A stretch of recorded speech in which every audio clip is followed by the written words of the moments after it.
cuando escuchamos concretamente que aquellos que recogen basuras de los contenedores, por ejemplo, van a tener que pagar una multa. Pablo, muy buenos días. Laura Kerma, Fabián López y quien saluda a Ricardo Fiorentino. ¿Cómo estamos? Buen día, ¿cómo les va? Gracias por el llamado. No, gracias a vos por atendernos, hacerte un lugarcito en la agenda y poder charlar este tema, ¿no? Que primero fue sorpresivo. ¿A vos te sorprendió en algún momento o no? No, la verdad que no. Pero, a ver... Contanos el motivo por qué no también, a ver. Claro, no de canchero, ¿viste? Porque a veces uno puede encontrarse con, no, yo esto lo venía investigando, lo sabía y era obvio que iba a pasar. No me sorprendió, pero por una mala razón. Porque estamos acostumbrados a este tipo de disparates. Pero después, inmediatamente dije, che, esto está tapando algo de lo que no hablamos y debiéramos hablar bastante más, que tiene que ver con, y aclaro, no soy un especialista en periodismo ambiental o en el tema de la recolección de residuos o de la basura, como se llama comúnmente, pero digo, no nos podemos quedar solamente con lo que pasa en un contenedor. Es la punta del eslabón esto, el eslabón primero de la cadena, en todo caso, o lo visible. Y ahí me puse a investigar un poquito. Nada muy complicado, digamos, simplemente a unir los puntos de lo que ya conocíamos hace tiempo de qué es lo que pasa con la basura en una ciudad como Buenos Aires, que es una mega urbe, seguro, la ciudad y el área metropolitana. Y ahí me encuentro con todo este problema. Por eso la respuesta inicial es no me sorprende, pero sí, en algún punto no podemos dejar de sorprenderlos con esta capacidad tan imaginativa de crear una multa para alguien que está revolviendo la basura. Parece un disparate a primera vista. Primero, recordémosles a los oyentes que la multa podría ser de 900.000 pesos a quienes, mejor dicho, revuelvan la basura en los contenedores. Ahora, ¿qué cabos atás? Porque ahora que te escuché a vos de atar cabos, ayer até yo uno, pero esto tal vez no coincidamos. Estamos hablando de basura, estamos viendo que hay mucha gente que revuelve la basura. Ayer, y ya había pasado en otro momento en la ciudad de Buenos Aires, desalojaron 2 predios donde había gente con reciclaje, ¿no? Que hacían reciclaje. Yo até, mientras vos hablabas, yo até ahí, enseguida. Ahora vos, ¿qué puntas ataste? La punta es la siguiente, mira, hay toda una economía en torno a la basura en Argentina, y acá ya lo ponemos en el plano de lo nacional. Lo que pasa es que tiene impacto muy grande porque, insisto, hablamos de la ciudad de Buenos Aires, la capital, pero no podemos esto desbloquearlo del área metropolitana de Buenos Aires. Buenos Aires, con su conjunto del Gran Buenos Aires, son prácticamente 18 millones de habitantes. Hablamos de la segunda ciudad más grande de Latinoamérica, hablamos de una de las 20 ciudades más grandes del mundo, y el tema de la basura es un tema estratégico por un montón de razones, que lamentablemente no están en la agenda de la política, en primer plano, y no están en la agenda del periodismo tampoco. Y ahí, no ustedes, no por mí, digo, pero hagamos una especie de mínima autocrítica y decir, che, ¿estamos viendo este tema? ¿O nos enteramos de esto cuando hay una tragedia? O cuando hay una cosa, digamos, si se quiere, entre comillas, polémica, como una multa de 900.000 pesos. Nos detuvimos a pensar qué hacemos con la basura en nuestro hogar, dónde va, cómo se produce eso, si realmente todo es basura, porque digo, uno se encuentra con que la basura en la ciudad, que tiene una ley hace 20 años, que se llama Ley de Basura Cero, que la aprobó por la legislatura porteña por unanimidad. Sí. Todos los legisladores dijeron que vamos camino a tener basura cero en la ciudad. ¿Cómo hacer esto? Bueno, hay que reciclar, porque yo me pregunto, y en esto los recicladores urbanos, también llamados cartoneros, o las personas que revuelven un contenedor lo saben perfectamente. No todo lo que está en una bolsa es basura. No es cierto. No todo lo que está en una bolsa es basura. Esa es la primera definición que tenemos que tener. Uno tira cosas que sirven. Y vos decís, bueno, está bien, el envase de cartón se recicla, la botella de vidrio se recicla. Y cuando te encontrás en la otra punta, aunque la Argentina importa basura, vos decís, ¿cómo importa basura? A ver, es demencial. Si viene un guionista y te cuenta la escena, decís, no, es fantasioso esto, va a cambiar la historia, pues no es lógico que una ciudad mande enterrar la basura al CIAMSE, al Cinturón Ecológico, y después la misma ciudad y empresas que están en esa ciudad o en el Gran Buenos Aires importan de otros países basura con dólares que no tenemos. Es decir, algo anda mal acá. ¿Y para qué se importa basura? Y porque para generar plástico tenés que usar plástico. Entonces, como no alcanza el plástico dado que hay un nivel de consumo, hoy probablemente mucho más restringido por cuestiones económicas, pero muy elevado en la Argentina, sobre todo en el área metropolitana, no nos alcanza el propio plástico que generamos para producir nuevo plástico. Mientras tanto enterramos el que usamos antes y nadie se ocupó de evitar que eso vaya a ser enterrado a la tierra, contaminando tierra, agua y aire. Es un poquito el ciclo como endemoniado esta historia. Me parecía que quedarnos con lo de la multa era un poco anecdótico, y titulo lo que escribimos diciendo qué hay detrás de las multas por la basura. Ese es el punto. Déjame que te sume lo que vos decís, Pablo, que hay un negocio global que mueve más de 400.000 millones en el caso de Europa, en dólares, ¿no? 400.000 millones de dólares al año. El tema de la basura, como el tema de las armas y como tantos otros, son grandes negocios en el mundo. Supongo que no dejaría de serlo acá tampoco en Argentina. Exacto, es un gran negocio, y todo el circuito es un gran negocio. Entonces lo que hay es una pelea de David contra Goliat, perdón la ignorancia, nunca termino de entender cuál es el bueno, cuál es el malo, cuál es el pero hay una pelea contra lo visible, ¿viste? Entonces nos molestan los cartoneros, que vienen del Gran Buenos Aires, que vienen en un tren o que vienen en un camión.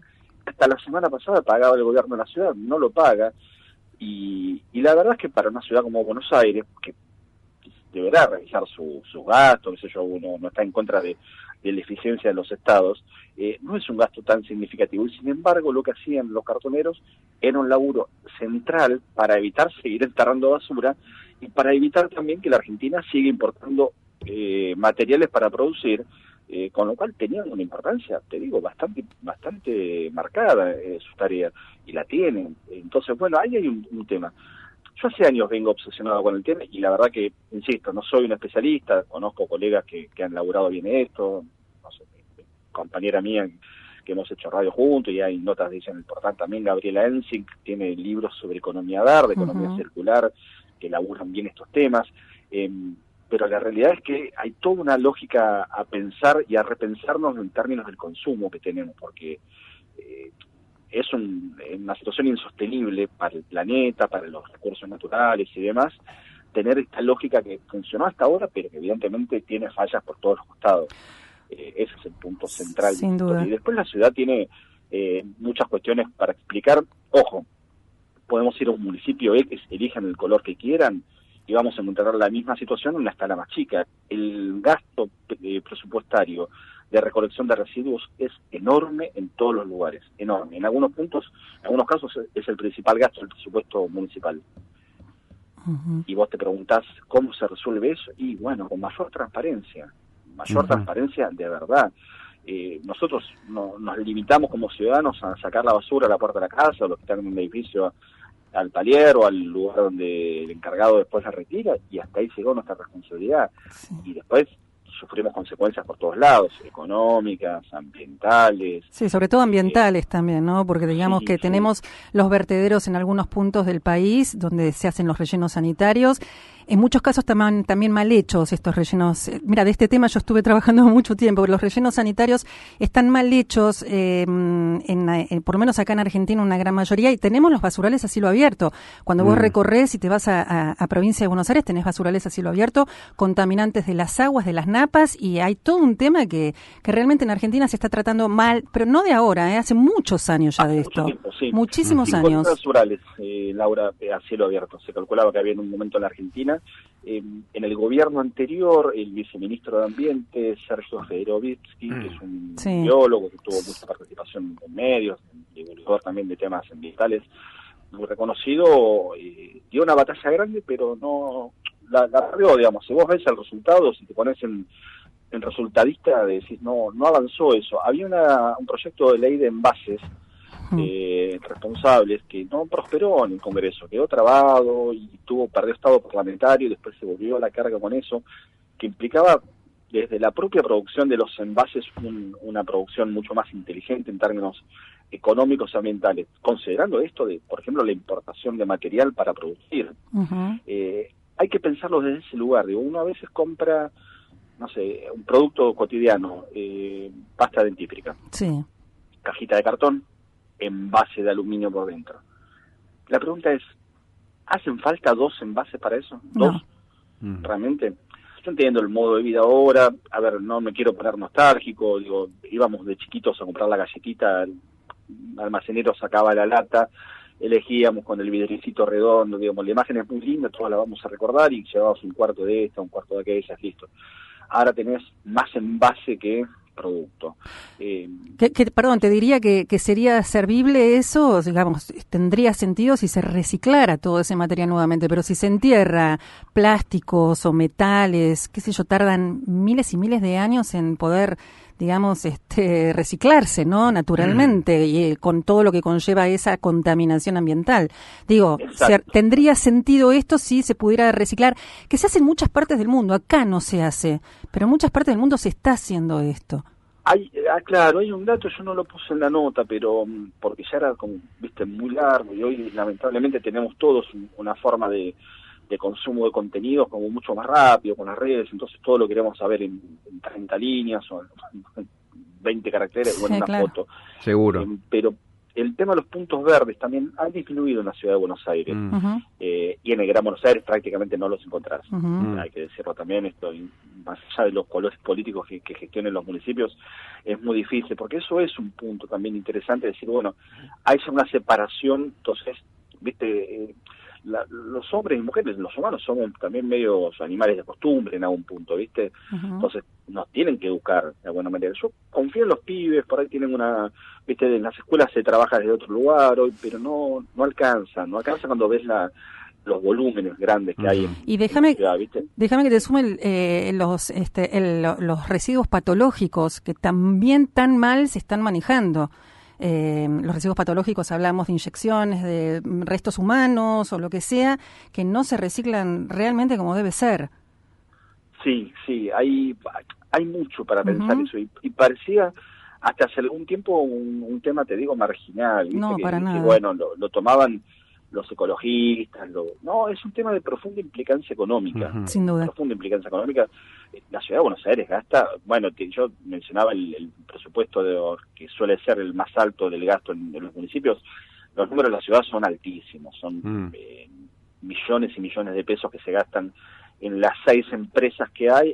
La ciudad está dividida en 7 zonas, una se la quedó la ciudad, y vos ahí te preguntás, la zona de Lugano y Soldati la tiene la gestión del residuo la propia ciudad de Buenos Aires. Y ahí te preguntás, che, hay una empresa privada acá que gana dinero, está muy bien, digo, las empresas ganan dinero. Ahora, ¿cuánto dinero ganan? ¿Con qué condiciones? ¿Realmente hacen el trabajo como tienen? Y después te encontrás con un debate muy superficial, ¿viste? Claro. Los candidatos que en campaña se acuerdan del tema y dicen, la ciudad está sucia, o la ciudad tiene olor a pis, dijo Rodríguez Larreta. Que había gobernado la ciudad con esta misma lógica durante 8 años. Y antes había sido jefe de gabinete otros 8 años, con lo cual también él conoce del tema, no era una advenedizo que no conocía de esta situación.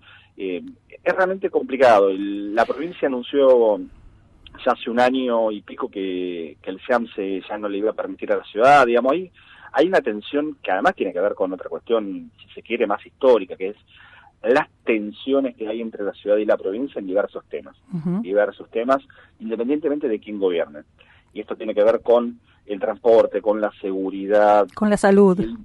Y el problema, claro, los servicios, el problema es que no se piensa el área metropolitana de Buenos Aires. Todos nosotros aprendimos que existía el concepto, digamos, en términos del debate público durante la pandemia, el área metropolitana de Buenos Aires. Y la verdad es que los que conocemos la ciudad, ustedes la conocen, nos preguntamos qué diferencia hay. Estás en Puente Saavedra y caminas 4 metros, estás en Vicente López, caminas 4 metros casi en la ciudad de Buenos Aires. ¿Qué diferencia hay? Una avenida ancha, la General Paz, te pasa lo mismo Liniers, en Villa Devoto, no sé, en cualquier lugar, cruzás el Riachuelo y es la misma ciudad.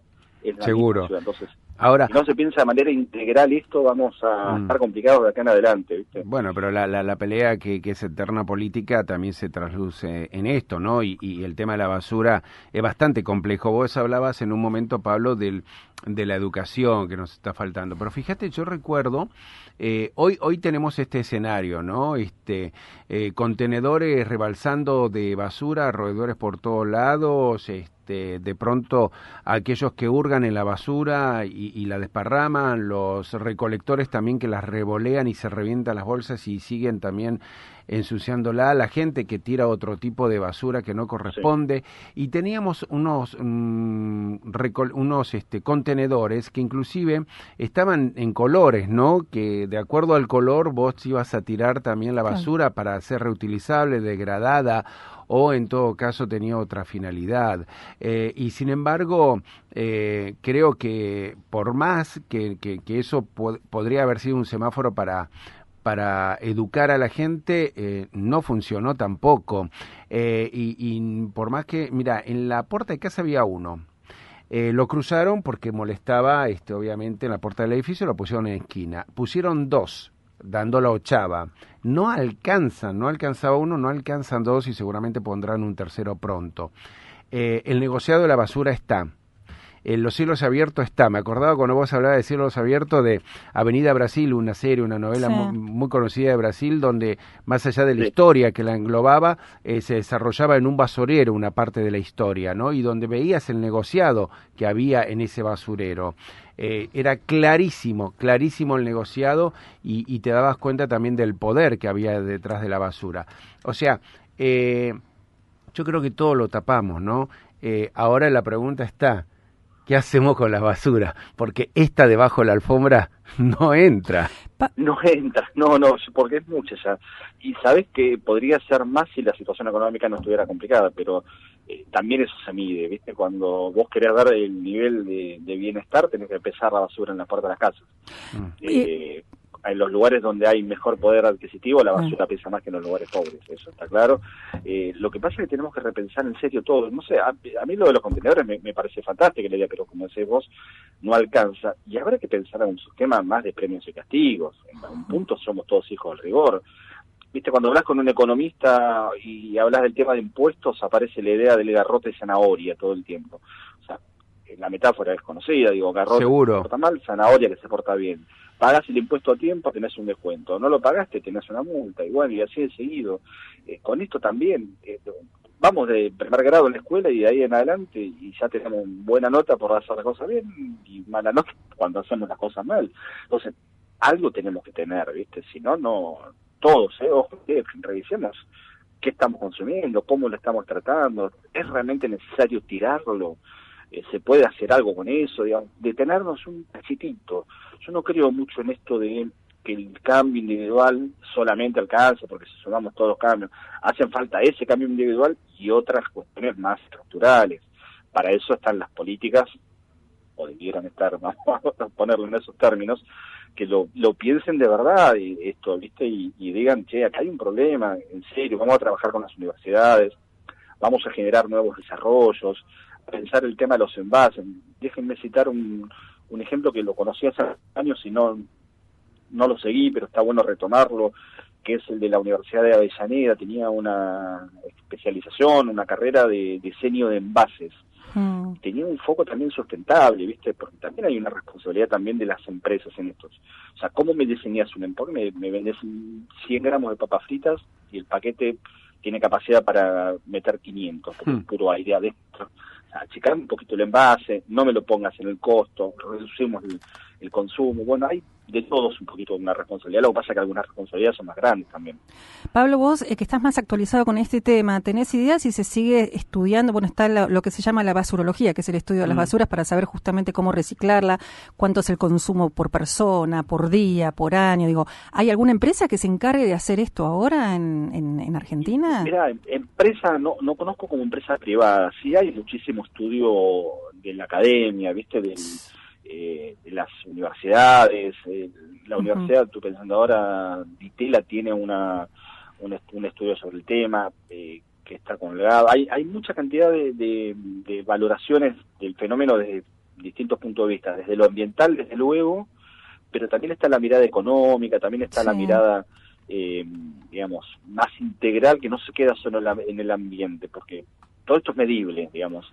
Es medible la cantidad de basura que tiramos, es medible el impacto que esto tiene y es medible en términos económicos. ¿Viste? A veces, como no sé quién lo decía, el órgano más sensible es el bolsillo. Y bueno, ¿viste? A todos nos duele el bolsillo. Bueno, entonces, para pensarlo desde ese lugar también implica, bueno, darle la dimensión que tiene al tema. ¿Viste? Que no es algo lo que nos podamos o debamos desentendernos, ¿viste? Sin duda. Meto todo en una bolsita, cierro y me olvido y miro para el costado, o como decían recién, tiramos la basura abajo del alfombra, porque ya no hay más lugar para esa alfombra, debajo de esa alfombra. Sin duda. Pablo Marcou, te agradecemos enormemente, gracias por la nota también y gracias por difundirla aquí. Un abrazo enorme. Abrazo para ustedes, que tengan un lindo miércoles. Gracias.